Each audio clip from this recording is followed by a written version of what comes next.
dépensé qu'à partir du 1er janvier, mais que le régime sortant a dépensé avant notre arrivée au pouvoir, c'est-à-dire avant 2024, sur l'exercice 2023, ce qui est extrêmement grave. Il est important d'insister sur ce point, parce que la manipulation a voulu faire croire aux Sénégalais qu'il y avait un problème avec le surfinancement et que c'est notre régime qui a utilisé ces fonds, ce qui est totalement faux. Ça a été utilisé et de manière injustifiée pour plus de 300 et quelques milliards par l'ancien régime. Et au moment où on parle, nous ne trouvons nulle trace de l'utilisation de ces fonds. Je voudrais, avant de donner la parole à Monsieur le ministre de la Justice, le courage d'un homme, le président de la République. Parce que le ministre, en dehors de l'aspect misreporting, mais cet exercice auquel nous nous livrons aujourd'hui est un exercice risqué pour un État, puisqu'il peut avoir des impacts aussi bien dans nos relations avec les partenaires qu'au niveau du marché. D'autres régimes auraient préféré fermer les yeux et continuer dans la politique du bricolage et du mensonge. Quand nous avons découvert la situation, nous avons tenu des réunions en présence des ministres concernés. Des doutes subsistaient, légitimes. Et le président de la République a donné une réponse très simple. Je ne démarrerai pas ce mandat dans le mensonge, je ne le déroulerai pas dans le mensonge et je ne le terminerai pas dans le mensonge. Quelles que soient les conséquences de cette situation, je dirai la vérité au peuple sénégalais.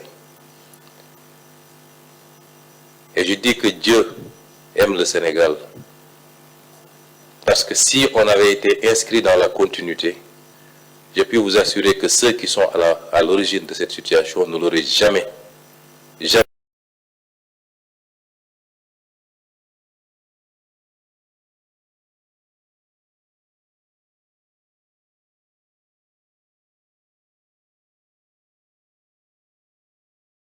quasiment de faillite, parce que leurs élites ont préféré. Je voudrais saluer le courage de cet homme également. Quand le Sénégal devait être programmé au FMI au mois de juillet, il a pris la décision de ne pas présenter le dossier du Sénégal et a dépêché le ministre des Finances pour aller le dire au FMI, aux États-Unis, et leur dire nous préférons ne pas avoir de décaissement plutôt que de le faire sur une base erronée et demain en subir les conséquences. Certains manipulateurs ont voulu dire aux Sénégalais que le FMI a reporté le rendez-vous parce qu'on aurait opéré des levées de fonds. C'est totalement faux. C'est à notre initiative, et seulement à notre initiative. C'est nous qui avons demandé au FMI. Et le FMI pourra démentir si ce n'est pas vrai. C'est nous qui avons envoyé, dépêché une délégation pour dire au FMI que nous préférons reporter ce rendez-vous, le temps de terminer le travail que nous étions en train de faire, et de pouvoir nous présenter à lui dans des conditions qui reflètent la situation du pays. Ces précisions sont extrêmement importantes parce que nous sommes dans un pays de manipulation, de diffusion de fausses nouvelles à longueur de journée. Et sur ces questions, j'inviterai tous les Sénégalais à beaucoup plus de retenue, parce qu'il s'agit de l'image du pays et de sa crédibilité à l'extérieur. C'est des questions qui relèvent à la limite de sécurité nationale. Et tout Sénégalais qui se prononce, quelle que soit la liberté dont il dispose, doit le faire sur la base de chiffres, de faits et d'informations vérifiées. Je m'en limiterai à ça. Et ces données ou ces informations qui ont été produites ne seront jamais démenties par ceux qui en sont les auteurs. Des ministres ont été présentés ici comme étant les meilleurs ministres des Finances que la République n'ait jamais connus. Le ministre Moustapha Ba, le ministre Amadou Ba, d'abord en tant que ministre et en tant que Premier ministre, et même le président de la République Macky Sall. Et tout ce beau monde a menti aux Sénégalais, a menti au peuple, a menti aux partenaires pour pouvoir simplement bénéficier de fonds et qui, j'y reviendrai après, le plus souvent ont été détournés de leur objectif. C'est une situation d'une extrême gravité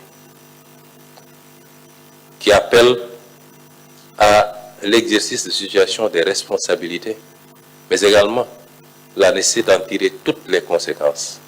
Et c'est pourquoi je vais donner la parole à M. le ministre de la Justice qui donnera quelques éclairages sous l'angle juridique. Monsieur le ministre, vous avez la parole. Je vous remercie, Monsieur le Premier ministre. Monsieur le Premier ministre, Monsieur les ministres, Mesdames et Messieurs les ministres, Mesdames et Messieurs, le rapport que vient de nous livrer le ministre de l'Économie, du Plan et de la Coopération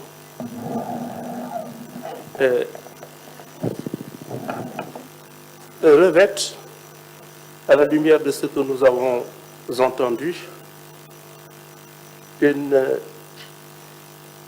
ces faits sont d'une gravité certaine et semblent revêtir que les autorités judiciaires compétentes saisies vont devoir déterminer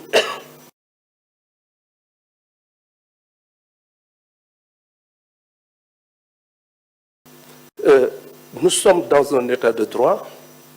Les deniers publics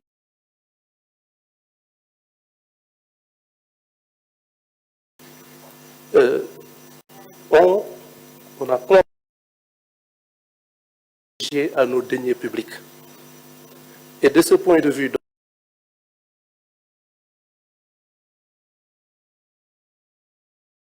de l'effectivité des faits, il appartiendra donc aux autorités judiciaires et policières de le déterminer, c'est leur travail. Mais ce que je peux dire, c'est que ce sera fait avec le maximum de rigueur, de transparence et sous réserve des règles du principe de la présomption d'innocence.